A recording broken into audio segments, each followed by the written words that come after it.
Bueno, en política hay gente que es la más visible, las estrellas que están en primera fila, los que aparecen mucho en televisión, nosotros ayer, los que se suben a los escenarios cuando hay preferentemente triunfos. Y hay personajes que sin esa visibilidad son estratégicos, por el lugar que ocupan en la maquinaria y muy probablemente por lo que le aportan a esa maquinaria. Diego Kravetz, en esta escena que está viviendo la oposición, es un personaje estratégico. ¿Por qué? Porque fue y es el que se hizo cargo, en alguna medida descubrió y está al frente de una operación muy novedosa, que es la llegada de los candidatos de Juntos, hasta ahora de Santilli, ahora probablemente también de Santilli, Manes, de todo el grupo que se forma alrededor de esa lista, y de Rodríguez Larreta, a las zonas más postergadas del conurbano bonaerense. Pero atención, a las zonas más postergadas del conurbano bonaerense gobernadas por el PJ. Y esta aproximación podría prometer un cambio en la relación de los más pobres con las fuerzas políticas. Kravetz patea con las dos piernas, ¿por qué? Porque es funcionario, es el jefe de gabinete de Lanús, que es un municipio del PRO, pero es peronista. Y está al frente como Grindetti de la campaña de Santilli. Diego, bienvenido. ¿Cómo estás? Mucha presentación, ¿eh? No, hay que explicar Demasiado. por qué va a ser tan interesante escucharte, porque es una trama que no necesariamente la gente tiene por qué saber. Me gustaría que, vamos a contar el truco, que cuentes ahora lo que me contaste a mí antes de la elección, respecto de lo que vos estabas percibiendo en las villas. Mira, lo que nosotros vemos en el conurbano profundo, que un poco vos lo explicabas en la editorial, ¿no? Que es el conurbano de la tercera sección electoral, que es la cuna del peronismo, que es el lugar donde están los sectores más postergados de la provincia de Buenos Aires, es como que empezó a haber una ruptura fuerte entre el electorado más pobre y los oficialismos. Entonces, eso no pasaba antes. O sea, por ejemplo, nosotros siempre hemos tenido muy buena relación desde el municipio con los más pobres, pero le costaba mucho más a Macri, cuando era gobierno, tener esa relación. ¿Por qué? Porque hay cierta cultura que se respira en el conurbano profundo, que no digo que la gente se identifique, no dice la gente soy peronista, pero hay como una cultura en donde se identifica con el azul casi automáticamente como un gen de nacimiento, digamos. Entonces es difícil hacer pie para el amarillo en los lugares, digamos, del fondo. Y lo que uno empezó a ver es que lo que le era dificultoso a Cambiemos le empezó a ser dificultoso al oficialismo azul. ¿Qué es el fondo? Cuando decís el fondo, para entender de qué estamos hablando. Mira, en el conurbano, en los municipios, cuando, digamos, hay lugares que son de clase media-baja, hay lugares de clase baja, y cuando estás en los lugares de clase baja, ahí la clase baja suele hablar de los del fondo, o sea, es un poco más bajo que la clase baja, es donde está la marginalidad, la pobreza más extrema, donde hay más necesidad, donde el Estado llega mucho menos, donde hay más delincuentes porque se esconden ahí, donde el Estado, digamos, no hace pie con la educación, no hace pie con la salud, en general no hace pie casi con nada y cuesta mucho todo, ¿no? Cuesta mucho salir adelante. Es el lugar en donde, en el conurbano sur, los chicos, mayormente, 1 cada 2 no termina el primario, el 80% no termina el secundario, es un lugar complejo. Y en el conurbano sur eso es en grandes conglomerados, no es chiquitito como puede pasar en Capital, que tenés villas mucho menos postergadas que la del conurbano, pero representan muchas menos gente que lo que representan electoralmente en el conurbano. Volvamos al hilo de lo que estabas diciendo de la relación entre ese mundo y la política en este momento. Lo que pasa es que hay como una necesidad muy importante de mucha gente y como que la política, y acá yo no diferenciaría tanto entre el partido político, como que hay un radio de discusión, una franja de discusión entre los políticos. Vos dijiste los oficialismos hoy. Sí, pero es todos. Sí, es que hay un problema de discusión de cosas que no tienen nada que ver con lo que le pasa a la gente. Entonces, el vecino normal y el más pobre, sobre todo, identifica eso con el político más importante, no solo con el oficialismo que está abajo, no con el gobernador, por ahí no con el municipio, pero identifica que hay una discusión o un diálogo o algo que está pasando entre políticos que nada tiene que ver con lo que pasa con la sociedad, desde que la plata no alcanza, desde que los chicos no estudian, desde que la inflación les come el bolsillo, desde que el aguinaldo no se nota. Bueno, todo eso es una discusión que pasa en la sociedad del conurbano y la política discute cualquier otra cosa. ¿Con quién se peleó para mí más, digamos, sobre todo los sectores más pobres en estas dos discusiones? Y con el gobierno nacional, sin duda. ¿Por qué? Yo creo que el gobierno nacional tenía una expectativa, o llegó con una expectativa de, digamos, de cambios importantes, de mejoras importantes que nunca llegaron. Entonces vos vas hoy acá el amigo me va a saber conocer, tu especialista en conurbano, pero vos vas a lugares como que eso, Lynch y el límite, Lynch y Roma, que es el límite de Lanús con Loma de Zamora, o seguís ahí que San José... Daniel Vilota en la palma de la mano lo tiene todo eso. Bueno, Daniel, por eso lo miraba, Daniel, vos hablás con los comerciantes de ahí y te dicen, no, yo el aguinaldo no lo sentí. O sea, ¿qué quiere decir? Que nadie le compró, no hubo un mango más para comprar algo más en esta lógica donde ciertos meses del año se puede tener un poquito mejor, algo un poquito mejor. Bueno, todo eso está pasando en el conurbano y el gobierno no lo ve. ¿Vos ves alguna relación en este cambio, en esta ruptura, digamos, con los oficialismos? Y vos decís, y enfatizada en el caso del gobierno nacional, ¿la pandemia tuvo algo que ver con esto? Yo creo que la pandemia obviamente empeoró todo, pero después de la pandemia pasaron cosas también. O sea, la pandemia en algunos sectores se vio distinta. Por ejemplo, en las villas, el aislamiento social obligatorio fue un aislamiento colectivo. O sea, dicho hasta por el propio gobernador de la provincia de Buenos Aires, como un aislamiento en donde, obviamente, por el estado de hacinamiento que tienen las villas, no se puede hacer el aislamiento social dentro de una casa que tiene 4x4 y viven 7 personas. Bueno, ahora... Con todo el dolor del alma, armás un gueto. Exactamente. Eso pasó durante la pandemia en la provincia de Buenos Aires y después eso tuvo otra significancia, porque hubo un discurso de la política en relación a lo que era el aislamiento social y lo que pasó realmente con la gente de la villa en el aislamiento social. La gente en el aislamiento social, en las villas, no tuvo changas, no tuvo colegio, no tuvo conectividad. Vos agarrás a cualquier mamá de una villa y te dice, mira, no, yo no tengo computadora, tengo 5 hijos, tengo mi teléfono me conecto para tener, ¿qué Zoom? Que no me dan ni Zoom. Tengo los 5 chicos mirando mi teléfono, que miran, obviamente no miran el Zoom. Esa realidad es la realidad conurbana. Y el gobierno te dice... El cierre de las escuelas tuvo un impacto importante en esta elección de ayer. Para mí sí, por primera vez lo veo con muchísima claridad que sí. Porque el gobierno te dice una cosa que la gente percibe como mentira. No, si los chicos estudiaron por computadora. ¿Pero qué computadora? ¿Qué computadora? ¿Qué conectividad en la villa? Ninguna. Entonces, al chico ese, o esa familia, que si tenía 2 hijos, uno ya sabes que no termina el primario, le decís, no, vos estudiaste con tu teléfono celular, que no se conecta a ninguna red de Wi-Fi y con una computadora que no tenés. Bueno, entonces obviamente que se enoja el de clase más baja, se enoja el de clase media que el aguinaldo no le alcanza y después se enoja y así es expansivo, o por supuesto es expansivo. ¿Vos crees que esto es, qué nivel de reversibilidad le ves? ¿Es episódico o vos crees que hay una tendencia en el comportamiento del electorado alrededor de estos problemas? Dicho de otra manera, ¿qué expectativa puede tener el gobierno de dar vuelta a la elección? Mira, yo creo que tiene posibilidades de pelear la elección de vuelta. O sea, hay mucho... Nosotros, yendo a los números que vos marcabas en tu editorial, la tercera sección, como bien decías vos, en el 2019 la PASO terminó 60% el kirchnerismo, 24% Cambiemos. 60 a 24. Sí. La elección se definió, la elección nacional, los números exactos de diferencia global en la Argentina entre Alberto Fernández y Mauricio Macri fue la diferencia de 60 a 24 en la tercera sección electoral. Bueno, hoy la tercera sección electoral acaba de terminar 39 a 31. 39 a 31. O sea, no es que solamente nosotros... Tengo que actualizar los números, claro, yo dije...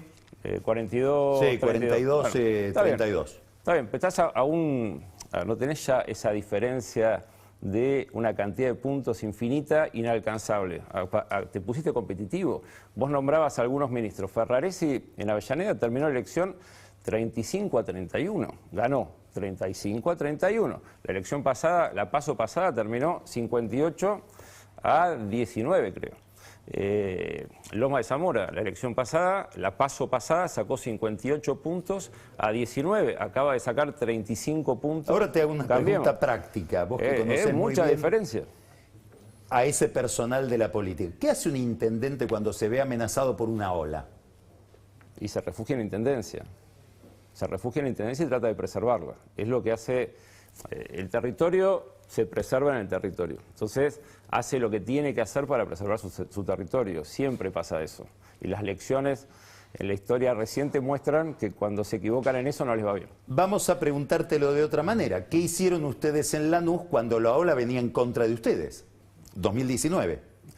Mira, nosotros... Porque Néstor, ustedes ganaron en Lanús. Sí, Néstor, que es Grindetti en el caso nuestro, digamos, lo que hicimos fue preservarnos nosotros en el sentido, a ver, de poder hacer que el elector tenga una oferta clara de lo que quería votar. O sea, si el elector quería votar en una mayoría importante a Alberto Fernández, pero quería votar en una mayoría importante también a Néstor Grindetti, el elector tuvo esa posibilidad de entender cómo se corta boleta para hacerlo.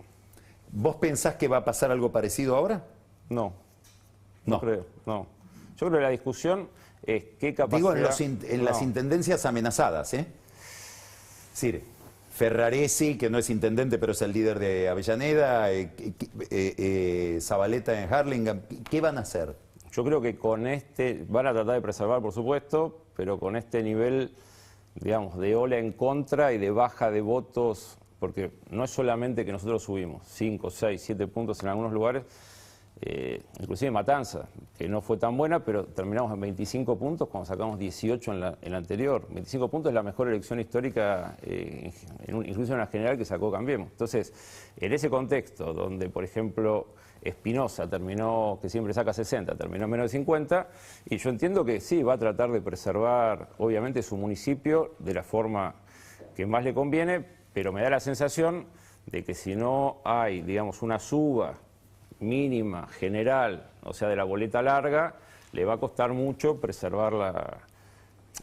Van a ganar, pero les va a costar ganar como ganan siempre, en esos distritos. Se les va a complicar la elección que viene, sin duda. Ahora te hago otras preguntas de la técnica electoral de ustedes que están al frente de la campaña. ¿Cómo haces, si sos Santilli, para retener el voto que fue a Manes? ¿Qué cosas haces? Es interesante el voto de Manes, para nosotros fue interesante.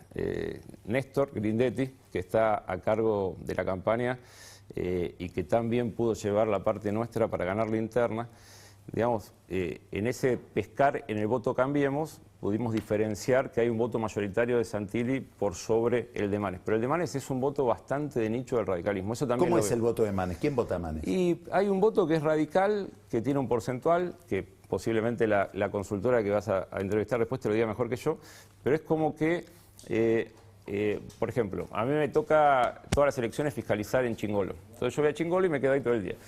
Suele pasar que las boletas son fluctuantes, van más, van menos. Ahora, el que quería votar a Manes en general fue con su boleta. Eso fue una cosa bastante llamativa. Eso es el radicalismo, vos decís. Sí. El tipo hay que un partido quería, detrás. Exactamente. El tipo que lo quería votar, el partido lo identificó, le repartió la ¿Cómo boleta haces para que y ese fue. tipo se quede con Manes cuando Manes ya figura dentro de una lista donde está Pero Santilli al estábamos frente? todos juntos, pues Cambiemos, ¿no? Es Cambiemos. Y me parece que no hubo nada ¿Qué que une lo a haga. Cambiemos? ¿Es algo más que antikirchnerismo? Yo creo que hay ciertos valores que lo unen, me parece que hay una idea y hay algunos valores relacionados con valores históricos de la clase media que son interesantes para pensar, y me parece también importante que en esta ampliación de Cambiemos pueda, aparte de tener los valores clásicos de la clase media, ver cómo interpela de otra forma a las clases más postergadas, que necesitan una interpelación distinta a la que le hace el peronismo o los movimientos sociales actualmente. Y eso también ahí me parece que Larreta, Santilli se tienen que dar una política de interpelar de una manera distinta, de conectarse de una manera distinta, de caminar de una manera distinta el conurbano, que le permita a un votante que no quiere por allá sentirse bajo el yugo del movimiento social o votar el azul, tener una opción, porque la opción de ese votante no se busca, o sea, vos no la podés ir a buscar por redes y la vas a capturar, porque hay un componente muy de ¿Por qué no te cercanía, detenés en el tema de los físico? movimientos sociales? Hoy lo nombré a Grabois. Sí. ¿Qué representan para la política y qué papel van a jugar ahora? ¿Van a hacer un papel de apoyo al gobierno o pensás que empieza la marcha de los Cayetanos a prolongarse en el tiempo y a ponerse enfrente?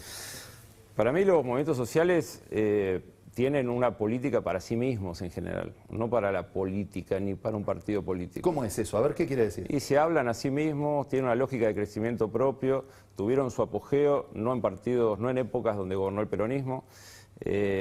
O sea, me parece como que ellos son ellos más allá de quién gobierne y que tiene una lógica muy propia, que por ahí la gente común, la gente que está mirando tu programa, la gente de la política en general mucho no conoce, pero que son lógicas que más allá de las discusiones de cuánto merece obviamente una persona tener un salario universal y qué sé yo, en la práctica cuando vos vas a los barrios hay todo un manejo que es muy pero muy complejo, muy complejo. De intermediación. Es muy complejo, no es solamente en los casos donde hay punteros que se quedan con una parte de los planes, no es solamente cuando te lo bajan o te lo suben según tu contacto con el Ministerio de Desarrollo Social, es a veces mucho más, es lo que en un barrio muy humilde el tipo que maneja el plan en lo que se transforma. Es como una suerte de capo del barrio, era el viejo puntero que era el capanga, bueno, eso pero mucho más porque maneja mucha más plata de lo que manejaba un puntero tradicional. Entonces es una cosa compleja y genera, es lo más parecido en los lugares más precarizados a algo medieval. Es casi medieval la forma de manejo. ¿El narco roza esto? El narco roza montones de situaciones. Esta es una que en algunos casos roza, en otros no. Pero en el narco hay otro montón de componentes que no tienen que ver con las organizaciones sociales en ese sentido con los narcos. ¿Por qué puede pasar? ¿Puede pasar que el mismo puntero sea narco? Sí. Puede pasar pero sin que Grabois ni cualquier otro sepa. Pasó porque pasó en el barrio y porque el tipo la vio.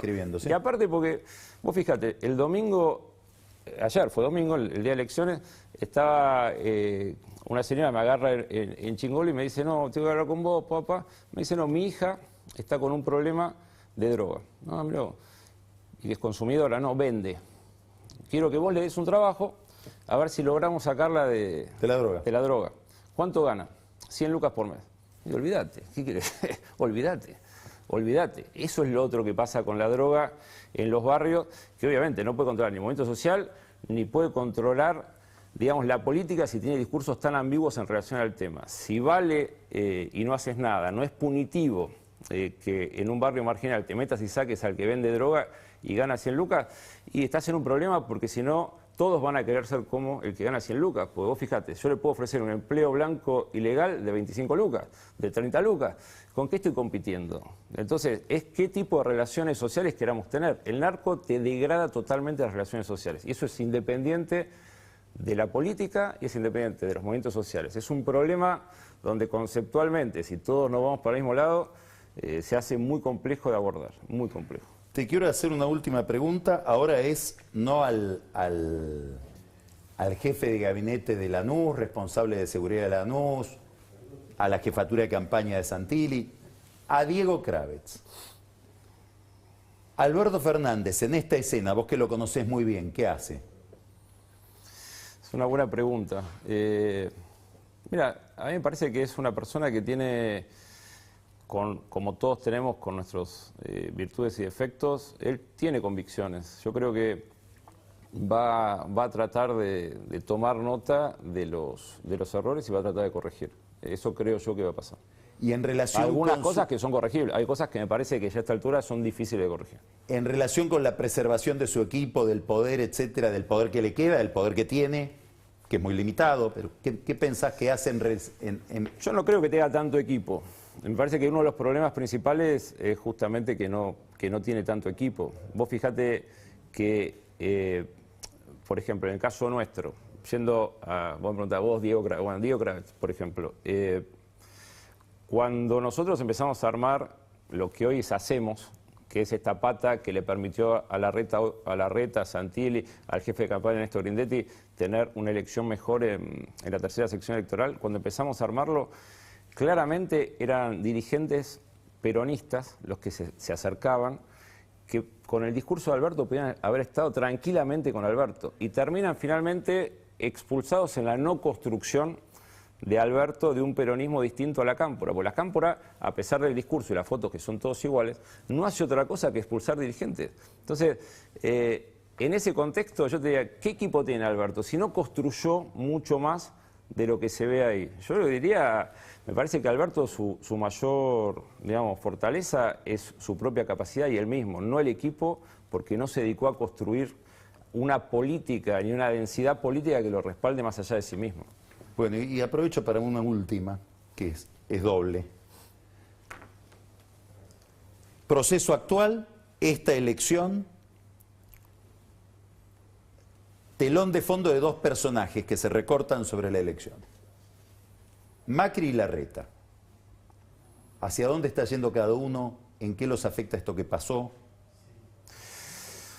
Mira, a ver, como decías vos, hay personajes que están en primera fila y hay otros que estamos como corridos de esa escena y está bien que estemos corridos de esa escena. Me parece, nosotros, o muchos de nosotros, apostamos digamos, a un cambio de liderazgo en la Argentina, ¿no? Y creo que Horacio en ese sentido puede significar un cambio de liderazgo, un liderazgo distinto, tal vez más amplio, tal vez un poco más, digamos, aperturista en relación a otras identidades, sin ser aperturista y tener eso quiere, no, a ver, automáticamente uno dice, no, hay que tirar por la ventana a uno o a otro, no, yo creo que no, justamente aperturista significa no tirar por la ventana a nadie.